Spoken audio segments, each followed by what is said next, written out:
बिस्मिल्लाहिर्रहमानिर्रहीम अस्सलाम वालेकुम नाज़रीन, आज 21 जुलाई बरोज़ मंगल सुप्रीम कोर्ट ऑफ पाकिस्तान सहाफ़ी मतीउल्लाह जान और GHQ खास खबरों में हैं। आज सुप्रीम कोर्ट में NDM से मुतल्लक चीफ जस्टिस गुलजार अहमद की तरफ से सख्त रिमार्क सामने आए, तो वहीं GHQ रावलपिंडी में पाक फौज की अहम कोर कमांडर कॉन्फ्रेंस का इनकाद भी अमल में लाया गया, जबकि इस्लामाबाद से ही मरूफ सहाफ़ी मतीउल्लाह जान के अगवा का वाक़या भी पेश आया है। ये वाक़या मतीउल्लाह जान की सुप्रीम कोर्ट में तौहीन अदालत के सिलसिले में पेशी से सिर्फ एक दिन कबल पेश आया है। यूँ इन तीनों वाक़यात को लेकर मुल्क में अफवाहों का बाजार जो है वो एक तरफ से गर्म हो चुका है और ऐसा तासर दिया जा रहा है जैसे मुल्क खुदा न खास्ता किसी बड़े साने की तरफ बढ़ रहा हो। नाज़रीन, सबसे पहले हम शुरू करते हैं कोरोना अज़खुद केस की समाअत के दौरान चीफ जस्टिस गुलजार अहमद की सरबराही में मुअज़्ज़ज़ बेंच की तरफ से दिए गए सख्त रिमार्क्स के हवाले से। चीफ जस्टिस पाकिस्तान जस्टिस गुलजार अहमद कोरोना अज़खुद नोटिस केस में national disaster management authority NDMA पर शदीद बरहमी का इजहार करते हुए उन्होंने कहा कि NDMA को मालूम ही नहीं अदालत के साथ कैसे चलना है।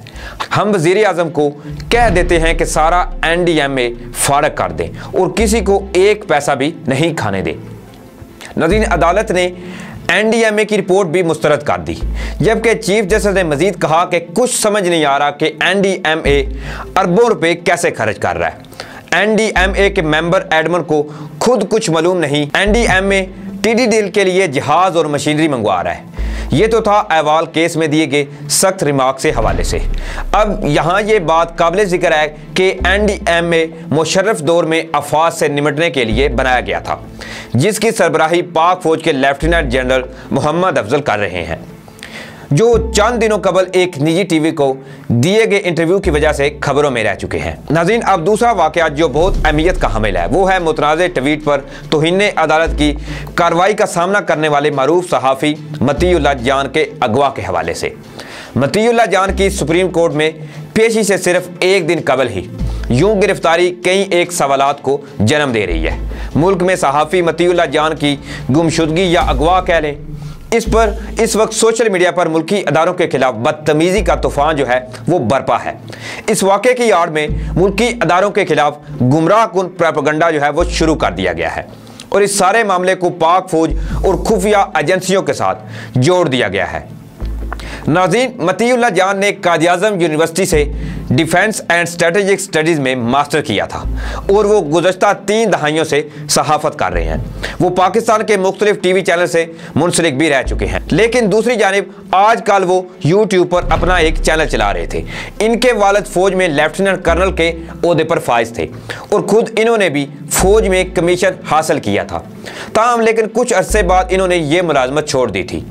अब माजी में भी मतीउल्लाह जान को हरासा करने के वाक़यात पेश आते रहे हैं। सितंबर 2017 में भी मतीउल्लाह जान की गाड़ी पर हमला किया गया था। ये वाक़या इस्लामाबाद में बारकहो के मकाम पर पेश आया था, जब मोटरसाइकिल पर सवार अफराद ने मतीउल्लाह को गाड़ी की विंड स्क्रीन पर ईंट दे मारी थी, जिससे विंड स्क्रीन पर दरारें पड़ी थीं। हमले के वक्त गाड़ी में मतीउल्लाह जान के बच्चे भी इनके साथ गाड़ी में मौजूद थे। इसके अलावा जून 2018 में उस वक्त के फौजी तर्जमान मेजर जनरल आसिफ गफूर ने जब सोशल मीडिया के बाज़ अकाउंट्स पर रियासत मुखालिफ प्रोपेगेंडे पर मबनी ट्वीट्स का इल्ज़ाम लगाया था, तो ऐसे अकाउंट्स का एक चार्ट दिखाया गया था, तो इसमें भी मतीउल्लाह जान का अकाउंट नुमाया करके दिखाया गया था।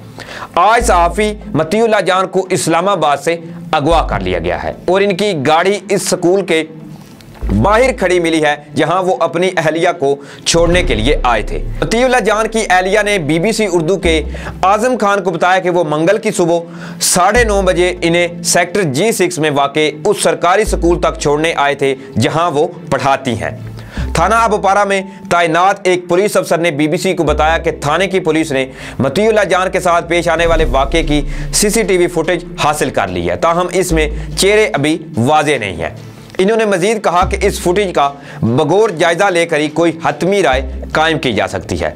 फुटेज में नजर आने वाले पुलिस एहलकारों के बारे में इनका यह कहना था कि वीडियो में बाद पुलिस एहलकार भी दिखाई दे रहे हैं जिन्होंने बज़ाहिर इंसदादे दहशतगर्दी फोर्स की वर्दियां पहनी हुई हैं। ताहम पुलिस अफसर का मजीद कहना था कि इस यूनिफॉर्म की बुनियाद पर पुलिस एहलकारों के थाने या तैनाती का दुरुस्त अंदाज़ा लगाना मुमकिन नहीं है।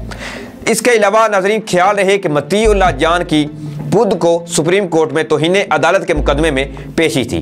गुज़श्ता बुध को पाकिस्तान के चीफ जस्टिस गुलजार अहमद ने इन्हें एक मुतनाज़ ट्वीट पर नोटिस जारी किया था, जिसका ऑलरेडी मैं आपको अपनी एक पिछली वीडियो में भी बता चुका हूं।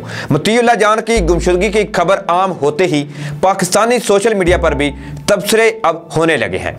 पीटीएम रहनुमा मोहसिन दावर से लेकर हामिद मीर, सलीम साफ़ी, एजाज सैयद और वो लोग जो किसी भी वाक़े को मुल्की सलामती के इदारों के साथ हमेशा नत्थी करते आए हैं, इनकी तरफ से भी अब सख्त ट्वीट जो हैं वो किए गए हैं। और इस वक्त पूरे पाकिस्तान में मुल्की अदारों के खिलाफ एक गुमराह कुन प्रोपेगेंडा जो है वो अब बाकायदा तौर पर उसका आगाज कर दिया गया है। सुप्रीम कोर्ट में एनडीएम से मुतल्लिक रिमार्क्स और सहाफ़ी मतीउल्लाह जान के अगवा के बाद तीसरी अहम खबर जीएचक्यू में होने वाली पाक फौज की कोर कमांडर कॉन्फ्रेंस की है। एक ऐसे वक्त में जब इस वाक़े को पाक फौज और मुल्की सलामती के ज़ामन अदारों के साथ जोड़ दिया गया है, तो पाक फौज की एक अहम कोर कमांडर कॉन्फ्रेंस का इनेकाद अमल में आया है।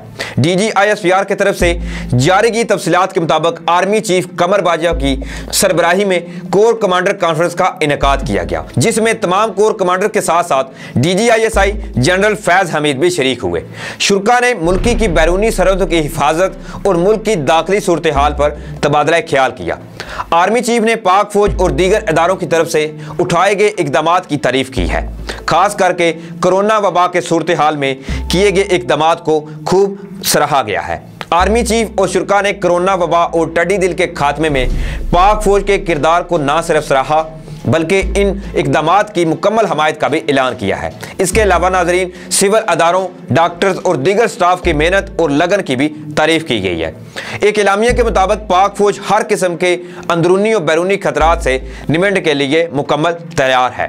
दोस्तों, पाकिस्तान इस वक्त एक नाजुक दौर से गुजर रहा है। मुल्की सरहदों पर दुश्मन के हमले के खतरात मंडला रहे हैं और पाकिस्तानी अफवाज जान पर खेलकर मादरे वतन की सलामती को यकीनी बनाए हुए है। किसी भी मुल्क की सलामती का दारोमदार इसकी अफवाज की मजबूती पर होता है और कोई मुल्क भी एक कमज़ोर फौज का मुतहम्मल कभी भी नहीं हो सकता। लेकिन अफवाज की ताकत दरअसल अपनी अवाम की मोहब्बत व एतमाद है, जिससे पाकिस्तानी अफवाज बैरवर होनी चाहिए। कोई भी बैरूनी कुव्वत पाकिस्तानियों और पाकिस्तानी अफवाज के मबैन दूरियां पैदा नहीं कर सकती। हम पाक अफवाज के साथ थे, पाक अफवाज के साथ हैं और इंशाअल्लाह मरते दम तक अपनी पाक अफवाज के शाना बिशाना खड़े रहेंगे। चाहे दुश्मन लाख चालें चाले, लेकिन हम अपनी पाक अफवाज के शाना बिशाना खड़े होकर इन बुज़दिलों का मुकाबला करेंगे और किसी भी पाकिस्तान की तरफ आने वाले खतरे को इंशाअल्लाह अल्लाह ताला के फजल करम से हम मिलकर उसका मुकाबला करेंगे, चाहे वो हमारे मुल्क में अंदरूनी खतरात हों, चाहे वो बैरूनी हों। मुल्की अंदरूनी खतरात मैंने इसलिए बोला है कि जिस तरह ये नाम नहाज सहाफ़ी जो हैं हमारे अदारों पर उंगलियां उठाते हैं, सिर्फ और सिर्फ पाक अफवाज या दूसरे जो हमारे अदारे हैं उनको बदनाम करने के लिए ये सिर्फ और सिर्फ चालें चलते हैं। लेकिन हमने इंशाअल्लाह अपनी पाक अफवाज का मरते दम तक साथ देना है और अपने अदारों और अपने मुल्क की शान और इसकी बका के लिए इंशाअल्लाह हम मरते दम तक